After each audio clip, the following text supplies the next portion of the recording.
Alright, no intro today, folks. We're just going to get right into it since I've already done a tutorial with this palette in this series. I'm going to go ahead and link that if you want to go check it out and hear my thoughts on the palette. But anyway, I'm going to go ahead and prime my eye with some concealer and then just set that with whatever powder is left over on my brush. Same protocol as the usual here on my channel. Then I'm going into the shades Culture and Revenge on a really fluffy natural hair brush by Sonia Kashuk. I'm going to mix those two shades together and put those right in my crease, all over my lid, onto my brow bone, just whatever. I need a nice orangey red haze there. Just going to keep blending that out, and these shadows are super good at blending as it happens, so I can get a really, really nice diffused look with it.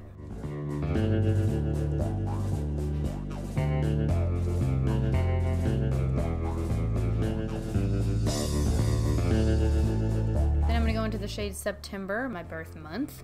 I'm going to take this Real Techniques somewhat fluffy synthetic brush. It's the Essential Crease brush that you for some reason can't get on its own. You have to buy a friggin' set to get it, which really pisses me off. Real Techniques, just get over yourselves already and start offering some of your most popular brushes individually instead of making us buy sets when we don't like half the brushes in the set. Thank you very much. Alright, got sidetracked a little bit. Just going to put that on my outer corner.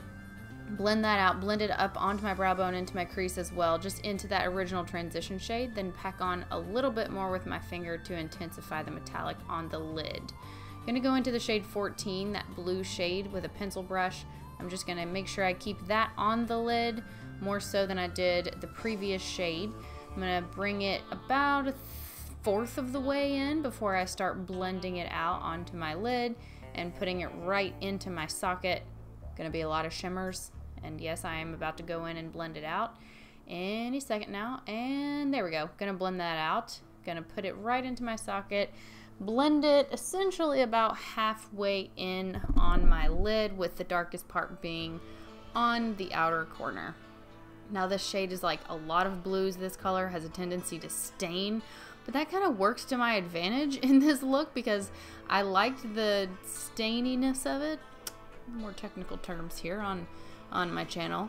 Anyway, I liked the way it mixed with the other shadows. So anyway, I'm just gonna build that up on my outer lid as much as I want to. Blend it towards the center until you can see that duochrome-ish effect that these shadows being layered is starting to give on my. That is one of terrible, terrible syntax just now, but you know what I mean. It's starting to give like a really nice color shift on my lid, which is kind of cool, and that's what I'm going for. I like layering eyeshadows, if you're new here. Gonna blend that out a little bit. Then I'm gonna go into, okay, played out, I'm assuming. All I could see was Aid Out, so I'm assuming that's called played out.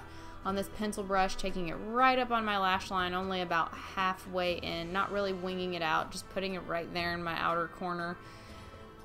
Pretty easy, see about halfway in on my lid, just to reshape my eye. Go back in with my little tiny blending brush, blending out the edges a little bit just to make sure there's no harsh lines. Then I'm going into the golden shade I don't know the name of with my ring finger, patting that all over my lid. Well, no. That's a lie. Not all over my entire lid, about halfway in on my lid. I do change it up here in a second because they weren't giving the effect that I had in my head when those two shades met in the center of my eyeball.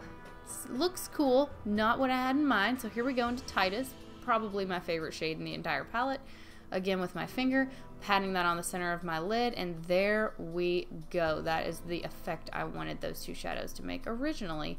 Kinda cool. Going into the pink and blue, 14 in September, taking it, mixing them together on my pencil brush, taking it on my lower lash line. The majority of the product gonna be about half, sorry, I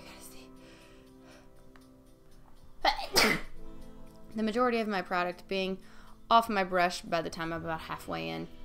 Then I'm gonna go into Culture, and I'm going to just use that to blend out my lower lash line, make it a little more grungy, if you will, and gonna shape up my outer corner here just a tad bit. Going back into Ooh, 8 out. There it is. 8 out. I don't know. I'm just going to play it out. And if you can see what I'm doing, I'm just making that football shape right there. Outer Pac-Man. Going around the edge there just to make that a definite brown line. There it is. Brown line. Brown line. Like Chicago. Do they have a brown line? I think they do. I like their train system. Anyway, going into Unbothered with this tiny little liner brush because I couldn't find any of my brushes. I think I'm trying to wash them all or something. Putting that on my brow bone and then taking a little pencil brush, putting it on my inner corner, same color. And I friggin' love the way this turned out. And I can't think of what it reminds me of. Like, what does this remind me of? Like, I want to say an oil slick or something. I can't quite figure it out. But I don't know. If you have any ideas, leave them in the comments. And as for lips, I'm wearing Hit the Dirt because this just made me feel all country again, this look. I don't know what it is about it, but it made me feel country, and that lipstick makes me feel country because it's called Hit the Dirt, and that's literally the only reason. Anyway, if you like this video, please give it a thumbs up. If you're not a subscriber and you want to be, hit the subscribe button on your way out, and I will see you all tomorrow. Alright, apparently I have not finished editing. This last part seems to be going on forever. That explains it. See y'all later.